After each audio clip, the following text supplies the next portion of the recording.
क्या होगा जब एक आदमी अपने आसपास की रियलिटी में ही ग्लिच पाने लगता है, जहाँ से वो ना चाहते हुए भी एक ऐसे यूनिवर्स में जा पहुँचा था जहाँ एक नहीं बल्कि तीन तीन सूर्य थे। अब उसके इस दूसरे यूनिवर्स में आने का कारण क्या है, जानने के लिए चलिए शुरू करते हैं आज की इस जबरदस्त कहानी को। कहानी की शुरुआत रेमी नाम के एक पेंटर से होती है, जो कि अपनी पत्नी लूसी और दो बच्चों के साथ रहता था। मगर अब जल्द ही रेमी के साथ कुछ ऐसा होने वाला था जिससे कि उसकी लाइफ पूरी तरह से बदल जाएगी। जहाँ जब एक दिन रेमी अपने बच्चों के साथ बैठा ही था कि उसे एहसास होने लगता है कि वो चेयर के अंदर धंसता ही चला जा रहा है। अब शुरू में रेमी को लगा था कि ये उसका कोई वहम होगा, मगर यहाँ से तो इन अजीबोगरीब चीजों की शुरुआत हो चुकी थी। और अब रेमी के साथ अक्सर ऐसा ही होता, कभी सोफा के अंदर तो कभी अपनी बेड के अंदर, जैसे कि फिजिकल मैटर ही कुछ वक्त के लिए बदल जाता हो। मगर चूंकि रेमी को पता था कि कोई भी उसकी बातों का यकीन नहीं करेगा, तो अब वो इसे भुलाने का फैसला करता है। और अब जब एक दिन रेमी अपने बच्चों को अपने पेंटिंग स्टूडियो में लाया था, तो उन्हें संभालने के चक्कर में अब वो अपने पानी के टैप को बंद करना भूल जाता है, जिसके कि कुछ ही घंटों बाद अब उसका स्टूडियो पूरी तरह से पानी में डूब गया था। रेमी की एक छोटी सी गलती ने उसका बहुत बड़ा नुकसान कर दिया, क्योंकि इस पानी के कारण उसकी काफी सारी महंगी पेंटिंग्स खराब हो गई, तो वहीं जो कुछ थोड़ी बहुत बची भी थी, अब रेमी बाकी वर्कर्स के साथ मिलकर उन्हें निकालने की कोशिश करने लगता है। लेकिन अब फिर से उसके साथ पहले जैसा ही होता है और वो अचानक से पानी के अंदर डूबने लगता है। मगर इस बार वो पहले की तरह खुद को बाहर नहीं निकाल पाता, और जब वो पानी के बाहर निकला था तो देख पाता है कि वो अपने स्टूडियो में नहीं बल्कि एक नदी के बीचों बीच निकला है। वहीं इससे भी अजीब बात, अब रेमी देख पा रहा था कि यहाँ एक नहीं बल्कि तीन तीन सूर्य थे, यानी कि ये पृथ्वी रेमी की पृथ्वी नहीं थी, जहाँ इस दुनिया में हर और हरियाली है, ढेर सारे पेड़ पौधे और पहाड़ हैं, वहीं तीन तीन सूर्य भी हैं। अब रेमी का तो ये सब देख सिर्फ फटा जा रहा था कि वो ये कहाँ आ गया, कि तभी वो देख पाता है कि सामने से कुछ बच्चे और लोग उसी की ओर आ रहे हैं। मगर अब रेमी उनसे कुछ भी पूछ पाता कि वो कहाँ आ गया और वे सब हैं कौन, कि कोई उसे फिर से पानी के अंदर खींच लेता है। और जब रेमी ऊपर निकलता है तो सरप्राइजिंगली वो फिर से अपने स्टूडियो में ही था, जहाँ की एक वर्कर ने उसे पानी से निकाला था। अब रेमी पूरी तरह से हैरान परेशान था कि वो कहाँ चला गया था, और अब तो वो हर किसी को बताने लगता है कि वो किसी दूसरी दुनिया में चला गया, जहाँ तीन तीन सूर्य थे। मगर जैसा कि होना ही था, हर किसी को लगने लगता है कि शायद से पानी में डूबने से रेमी को कोई भ्रम हुआ होगा। वही रेमी को सबसे बड़ा झटका तो लगना भी बाकी था, जब उसकी पत्नी लूसी उसे बताती है कि वो जिस ऑफिस में काम करती थी उसे वहाँ उसका बॉस गेल पसंद है, और अब वो रेमी को छोड़ अपने बॉस गेल से शादी करना चाहती है, क्योंकि पिछले कुछ समय से रेमी कुछ खास नहीं कमा पा रहा है। तो वहीं पानी के भरने से उसकी सारी ही पेंटिंग्स भी खराब हो गई, और आज तो रेमी बहकी बहकी बातें भी कर रहा है, तो वो उसके लिए अपनी लाइफ बर्बाद नहीं कर सकती। अब ये सुनकर तो रेमी पूरी तरह से टूट जाता है। पहले पानी से उसका करियर बर्बादी की कगार पर चला गया, तो अब उसकी पत्नी भी उसके बॉस से अफेयर चला रही है और उसे छोड़कर जाना चाहती है। अब यहाँ से रेमी लूसी के सामने मिन्नतें भी करता है कि वो बच्चों की खातिर ही सही लेकिन उसे छोड़कर ना जाए। मगर लूसी ने तो ऑलरेडी गेल को घर बुला लिया था, जहाँ से अब दोनों ही रेमी से कहते हैं कि अब कुछ ही दिनों की बात है, जिसके बाद गेल लूसी को यहाँ से ले जाएगा। अब यहाँ से दुखी रेमी अपने बाकी के परिवार के पास जाता है और उन्हें सब कुछ बताता है कि कैसे उसकी पत्नी लूसी उसे छोड़ अपने ही बॉस से शादी करना चाहती है। यहाँ रेमी को लगा था कि उसकी फैमिली लूसी को समझाएगी, मगर वे भी रेमी की बातों को हंसकर टाल देते हैं, जैसे कि उन्हें उसकी परवाह ही ना हो। और यहाँ से रेमी समझ जाता है कि कोई उसका अपना नहीं है, किसी को भी उसकी परवाह नहीं है। उसकी लाइफ हर तरफ से बद से बदतर हो चली थी। और अब जब उदास रेमी किचन में कॉफी बनाने आया ही था कि अब सरप्राइजिंगली वो देख पाता है कि उसकी कैट, जिसने की हवा में जंप किया था, अब वो अचानक से हवा में ही रुक गई है। इतना ही नहीं, रेमी के आसपास का पूरा ही स्पेस टाइम शैटर हो रहा है, तो वहीं घड़ी में टाइम भी रुक चुका है। यहाँ रेमी को कुछ भी समझ नहीं आ रहा था कि ये सब उसके साथ क्या हो रहा है। और अब यहाँ से अगले ही पल वो फिर से पहले के जैसे जमीन में धंसना शुरू हो जाता है, और इस बार एक पोर्टल से होते हुए रेमी फिर से उसी दूसरे यूनिवर्स में जा पहुंचा था, जहाँ रेमी खुद को एक जंगल के बीचों बीच पाता है। और उसके सामने कुछ जंगली लोग थे जो कि एक जानवर को मारकर काट रहे थे। यहाँ रेमी डरते हुए उनके पास जा पूछने लगता है कि ये कौन सी दुनिया है, लेकिन अब सरप्राइजिंगली उन्हें रेमी की भाषा समझ आ रही थी, यानी कि यहाँ भी हमारी पृथ्वी की जैसी ही भाषा थी। मगर अब वे रेमी को देख उसका पीछा करने लगते हैं, और रेमी डरते हुए कि कहीं वे उसे मार न डालें, अब अपनी जान बचाए गुफा के अंदर भागता है। मगर अब जब वो गुफा के अंदर पहुंचा ही था कि पहले की तरह रेमी इस यूनिवर्स से भी बाहर जाने लगता है और एक बार फिर से वो अपने ही घर जा पहुंचा था, जहां पर अब उसके किचन का सारा ही सामान बिखरा पड़ा था। और यहाँ से रेमी सभी को बताने की कोशिश भी करता है कि उसके साथ क्या क्या हुआ और वो किस तरह से एक ऐसी दुनिया में जा पहुंचा जो कि इस यूनिवर्स से बहुत अलग थी। मगर उसकी बातों का कोई भी विश्वास नहीं करता और सबको लगता है कि रेमी धीरे धीरे अपना मानसिक संतुलन खोता जा रहा है, जिसके बाद रेमी वहीं बेहोश हो जाता है और अपनी आंखें खुलने पर अब वो खुद को हॉस्पिटल में पाता है, जहां रेमी डॉक्टर से भी पूछता है कि उसके साथ ये सब क्या हो रहा है, जहां बार बार उसके आसपास का पूरा ही स्पेस टाइम ग्लिच करने लगता है और वो एक दूसरे यूनिवर्स में पहुंच जाता है। मगर अब हर किसी की तरह डॉक्टर भी उससे कहती है कि रेमी की बॉडी के साथ कुछ भी गलत नहीं है और शायद से ये सारे ही भ्रम उसे ज्यादा टेंशन लेने से हो रहे होंगे, तो रेमी को कुछ दिन आराम करना चाहिए। मगर अभी तो रेमी आराम करना अफोर्ड ही नहीं कर सकता। जहां जब वो अगले ही दिन अपने स्टूडियो में जाता है तो वहां बहुत सारे लोग आए हुए थे जिनका की ढेर सारा लोन रेमी को चुकाना था। वहीं अब तो उसकी पेंटिंग्स भी पानी में खराब हो गई, तो अब कोई भी रेमी को लोन चुकाने के लिए और वक्त देना नहीं चाहता था। अब रेमी उनसे वक्त मांगने की कोशिश कर ही रहा था कि एक बार फिर से स्पेस टाइम ग्लिच करने लगता है और रेमी को इस बार पता था कि उसके साथ आगे क्या होने वाला है, और होता भी ऐसा ही है। जहां रेमी एक और बार फिर से उसी दुनिया में निकला था जहां वो पहले भी 2 बार आ चुका है, मगर इस बार वो किसी प्रकार की इंसानी कॉलोनी में था और इस बार उसके चारों ओर बहुत सारे लोग रेमी को देख चीयर करने लगते हैं, मानो वे सब उसी कहने का इंतजार कर रहे हों। वहीं उन लोगों का पहनावा काफी ही अजीब था, जैसे कि ये यूनिवर्स रेमी के यूनिवर्स से सैकड़ों हजारों साल पीछे हो। तो वहीं रेमी हैरान भी था कि वे सब उसे देख खुश क्यों हैं, और वो उन्हें समझाने लगता है कि वो उनके यूनिवर्स का नहीं है और अनजान कारणों से बार बार उनके यूनिवर्स में पहुंच रहा है। अब यहाँ से लोग उसे बताते हैं कि ये उनकी एक छोटी सी ट्राइब है जिनकी की लड़ाई एक दूसरे कबीले से चलती रहती है जो कि उन्हें मार रहे हैं। वहीं चूंकि वो दुश्मन कबीला काफी ही ताकतवर है तो वे हर बार उन पर भारी पड़ते हैं, क्योंकि उनके पास जेटन नाम का एक महामानव है जो कि उनके कबीले में आ कभी भी किसी को मारकर खा जाता है। तो उनसे बचने के लिए इन्हें अपनी होली बुक से पता चला कि इन्हें बचाने वाला यहाँ से नहीं बल्कि कोई दूसरी दुनिया से आएगा और वही उनका सेवियर होगा जो कि उन्हें जेटैन से मुक्ति दिलाएगा। और चूंकि पिछले कुछ समय से वे रेमी को बार बार उनके आसपास देख रहे थे तो इसका एक ही मतलब है कि रेमी ही उनका सेवियर है। अब यहाँ से रेमी कहता है कि वो कोई सेवियर नहीं बल्कि वो तो अपने यूनिवर्स में एक बहुत बड़ा लूजर है, और यहाँ से वो उन लोगों की मदद करने से साफ साफ मना कर देता है। मगर यहाँ से वे लोग अब रेमी को उल्टा लटका देते हैं और कहते हैं कि रेमी की ये डेस्टिनी है कि वो उनका सेवियर बने, और अगर वो उनका सेवियर नहीं है तो वे उसे अभी ही मार डालेंगे। तो यहाँ से रेमी अब जान बचाने के लिए हाँ कह ही देता है कि वो उन्हें बचा लेगा, और अब वे रेमी को छोड़ देते हैं। जहाँ से उसे प्लान बनाना था कि वो इस के दुश्मन कबीले को कैसे हराए, कि तभी रेमी फिर से ग्लिच कर अब अपने यूनिवर्स में फिर से आ जाता है। लेकिन इस बार वो किसी को भी नहीं बताता कि वो यहाँ से एक दूसरे यूनिवर्स में गया था, क्योंकि अब तक वो जान चुका था कि कोई भी उसका भरोसा नहीं करेगा और वे सब उसे पागल ही समझेंगे। वहीं रेमी ऑनलाइन भी ढूंढने लगता है कि वो उस दूसरे यूनिवर्स में क्यों चला जाता है, मगर यहाँ भी इस चीज का कोई भी साइंटिफिक आंसर था ही नहीं। सो रेमी को लगने लगता है कि कहीं सच में ही उसकी डेस्टिनी में उन ट्राइब वालों को बचाना तो नहीं लिखा है। तो वो अब पुराने समय की लड़ाई के तरीके सीखने लगता है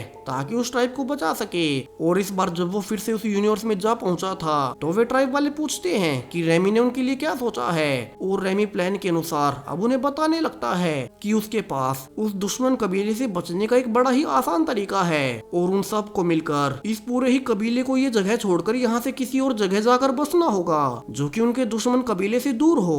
मगर अब कबीले वाले रेमी को बताते हैं कि वे तो इस जगह को छोड़ ही नहीं सकते। दरअसल इन लोगों में एक बहुत बड़ा अंधविश्वास था कि अगर उन्होंने इस गांव की सीमा को पार किया तो उन पर ऊपर से बिजली गिर जाएगी और वे सब मारे जाएंगे। अब रेमी को तो पता था कि ऐसा कुछ नहीं होता, और वे सब के सब दशकों से डर के कारण इस गांव की सीमा से बाहर गए नहीं थे। तो अब रेमी खुद ही बाहर निकल कर दिखा देता है कि उसे कुछ नहीं हुआ, और फिर वो बाकी सब को भी अपने पीछे पीछे ले जाने लगता है। जहाँ अब तक गाँव वालों को भी विश्वास हो चुका था कि रेमी ही उनका असली सेवियर है। अब कुछ घंटे लगातार चलने के बाद जब वे एक जंगल से गुजर ही रहे थे तो उनके सामने अब वही दुश्मन कबीले के 2 सैनिक आते हैं और उन्हें वापस से अपने गांव में जाने को कहते हैं। मगर रेमी उन्हें ऐसा करने से मना कर देता है और चूंकि उसने अपने यूनिवर्स की कुछ ट्रिक सीख ली थी तो वो उनका इस्तेमाल कर अब उन दोनों सैनिकों को ही हरा देता है। जहाँ से अब ट्राइब वालों ने रेमी को अपना लीडर घोषित कर दिया था और वे जश्न मनाने के लिए कहते हैं। अब रेमी पूछता है कि वे जश्न कैसे मनाएंगे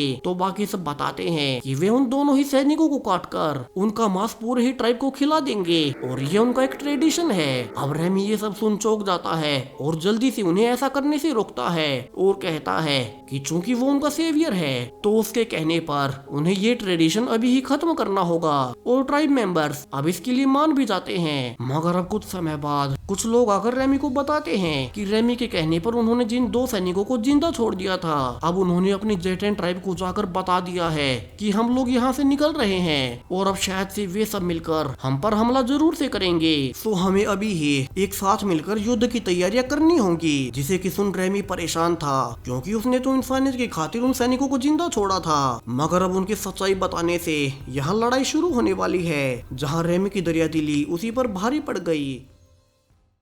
जिसके बाद रेमी अब फिर से अपने यूनिवर्स में आता है और पुराने समय में हुई लड़ाइयों की प्लानिंग और टैक्टिक्स सीखने लगता है ताकि उस दूसरे यूनिवर्स के लोगों को बचा सके। और अब वो इन्हीं किताबों के साथ फिर से उस दूसरे यूनिवर्स में चला गया था जहां वो इतिहास की सफल सेनाओं की तरह अब इस कबीले के सैनिकों को तैयार करने लगता है और उन्हें सफल प्लानिंग सिखाने लगता है जहाँ से वे सब मिलकर अब जल्द ही शुरू होने वाले युद्ध की तैयारियां कर रहे थे। वहीं अब जब रात को थक कर रेमी आराम कर रहा था कि उसके पास इस कबीले की कई सारी लड़कियां भी आती हैं और कहती हैं कि चूंकि रेमी उनका मसीहा है तो वे उसे खुश करने के लिए कुछ भी करने को तैयार हैं। मगर रेमी उन्हें कुछ भी करने से मना कर देता है और बताता है कि किस तरह से वो अभी भी अपनी पत्नी से प्यार करता है जो कि बेशक से अपने बॉस के साथ अफेयर में हो मगर वो उसे धोखा नहीं दे सकता। जिसके बाद सारी ही लड़कियों के मन में रेमी के लिए इज्जत बढ़ गई थी और अब वो फिर से अपनी दुनिया में वापस आता है और अपने बच्चों को यकीन दिलाता है कि वो उनकी माँ को खुद से अलग नहीं होने देगा। मगर अब जब रेमी अगले ही दिन दोबारा उस दूसरे यूनिवर्स में जा पहुंचा था तो वो देख पाता है कि उसके लोग उनके दुश्मन कबीले यानी कि जुटैन के लोगों से लड़ रहे हैं जहां दुश्मन सैनिक उन पर भारी पड़ रहे थे। तो रेमी जल्दी से अपने सभी लोगों को यहाँ से निकालने लगता है और जुटैन के सैनिकों को हराने का एक नया प्लान बनाता है जो कि उसने उन हिस्ट्री की किताबों से सीखा था। और वो अकेला ही अब एनिमी सोल्जर्स को अपने पीछे लगा ट्रैप बिछाए गए एरिया में ले आता है और यहाँ से प्लान के मुताबिक अब रेमी के सैनिक जुटैन के सारे ही लोगों को खत्म कर देते हैं और जो सैनिक बचे भी थे वे भी हार मानकर भाग जाते हैं। जहाँ पहली बार उनके ट्राइब ने जुटैन ट्राइब को हराया था तो सभी ही लोग रेमी के सामने अपना सर झुका लेते हैं। जहाँ रेमी ने अपने यूनिवर्स की टैक्टिक्स का इस्तेमाल कर उन्हें फाइनली जितवा ही दिया। जिसके बाद रेमी के अनुसार वो उन्हें एक नई जगह दिखाता है जहाँ उनका ट्राइब एक नई सिविलाइजेशन शुरू करेगा। वहीं अब रेमी उनका लीडर तो था ही तो अब अपने यूनिवर्स की नॉलेज का इस्तेमाल कर वो उन कबीले वालों से एक परफेक्ट एम्पायर बनवाने लगता है और जो डिजाइन उसने अपने यूनिवर्स में देखे थे वे सब मिलकर अब जल्द ही उन्हीं के जैसे बड़े बड़े स्ट्रक्चर्स बना भी लेते हैं। यहाँ रेमी अब सभी लोगों को एक मॉडर्न सिविलाइजेशन बनाना चाहता था और अब ऐसे ही करते करते पूरे 12 महीने से ज्यादा गुजर चुके हैं जहाँ रेमी उस दूसरे यूनिवर्स का किंग है और वो वहाँ एक नया साम्राज्य खड़ा कर रहा है। तो वहीं बाकी के समय वो अपने यूनिवर्स में एक आम आदमी की तरह रहता। मगर अब समय बीतने के साथ रेमी के बर्ताव में बदलाव आ चुका था और वो इस दुनिया में भी किसी से दबकर नहीं रहना चाहता था। तो वो पहले उसी गेल का सामना करता है जो कि पहले कभी रेमी का मजाक उड़ाया करता था कि उसकी पत्नी लूसी उसे नहीं बल्कि गेल को चाहती है। जहाँ रेमी पहले उसे मारकर भगा देता है वहीं अब तो उसके राजा बनने का असर उसके स्वभाव पर भी पड़ने लगा था और वो ट्राइब के लोगों से दिन रात काम करवाता ताकि अपने साम्राज्य को बड़े बड़े स्ट्रक्चर से भर सके। वे सारे स्ट्रक्चर्स जो कि वो अपने यूनिवर्स में देखता था जहाँ भी 1 साल से ज्यादा तक भी रेमी के सारे ही ऑर्डर्स मानने के बाद अब फाइनली ट्राइब के लोग इन सब से थक चुके थे और वे रेमी को बता ही देते हैं कि वे सब मिलकर भी रेमी की एक आलीशान साम्राज्य बनाने की भूख को नहीं मिटा सकते। उन्होंने ऑलरेडी इतनी सारी बिल्डिंग्स बना दी हैं जितने कि उनके पास कबीले में लोग भी नहीं हैं। वहीं उन्हें जेटैन के लोगों से निजात पानी थी मगर उन्हें पता नहीं था कि वे खुद रेमी के ही गुलाम बन जाएंगे। और यहाँ से तो अब सारा ही कबीला मिलकर रेमी को राजा की पोस्ट से हटा देता है और उसके खिलाफ विद्रोह कर उसे हमेशा के लिए अपनी ट्राइब से निकाल देते हैं। अब यहाँ से रेमी फिर से अपने यूनिवर्स में आ गया था, जहाँ वो समझ जाता है कि यही उसकी रियल लाइफ है और यहीं से उसे अपने जीवन की एक नई शुरुआत करनी होगी। उसे समझ आ चुका था कि लोगों को राजा तो चाहिए, लेकिन एक ऐसा इंसान नहीं चाहिए जो कि उन्हें दबा कर रखे। सो रेमी फिर से अपना नया पेंटिंग स्टूडियो खोलने का फैसला करता है और इसके लिए अपने एक पुराने दोस्त से लोन भी ले लेता है, क्योंकि उसका पुराना स्टूडियो पिछले सारे ही लोन चुकाने में बिक गया था। वहीं अब रेमी उस दूसरे यूनिवर्स में भी नहीं जा पा रहा था, यानी कि वहाँ उसका काम पूरा हो गया और अब समय गुजरने लगता है, जहाँ समय के साथ रेमी ने फिर से अपनी लाइफ को पटरी पर ला ही दिया था। और इसी दौरान उसे अपनी एक क्लाइंट जिसका की नाम डॉल्फिन था, अब उससे प्यार भी हो जाता है और रेमी को लगने लगता है कि अब उसकी लाइफ में सब कुछ ठीक हो गया और उसकी लाइफ फिर से सेटल हो चुकी है। कि तभी वो फिर से वापस उसी दुनिया में चला जाता है, जहाँ इस बार तो वो खुद भी हैरान था कि वो फिर से यहाँ क्यों आ गया।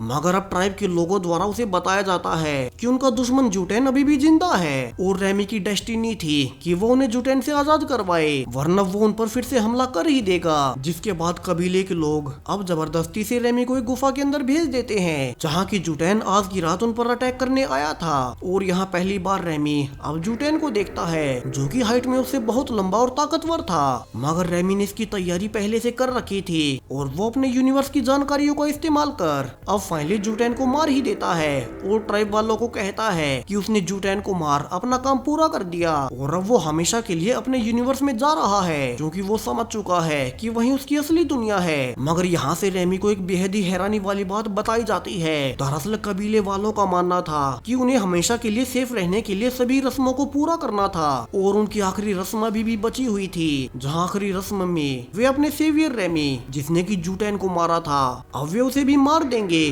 और उसका मांस काट कर पूरे ही कबीले में बांटा जाएगा। अब ये सुनकर तो रेमी डर जाता है और वहाँ से कबीले वालों से बचकर भागने लगता है ताकि अपने यूनिवर्स में वापस जा सके। तो वहीं एक बूढ़ा आदमी अब उस आर्टिफैक्ट को ही जलाने लगता है, जो कि इन दोनों ही यूनिवर्सेस के बीच पोर्टल का काम करता था। और अगर ये आर्टिफैक्ट जल गया तो रेमी फिर कभी अपने यूनिवर्स में वापस नहीं जा पाएगा। जहाँ कुछ ही देर बाद रेमी को कबीले वाले पकड़ भी लेते हैं और अब वे उसे मारने ही वाले थे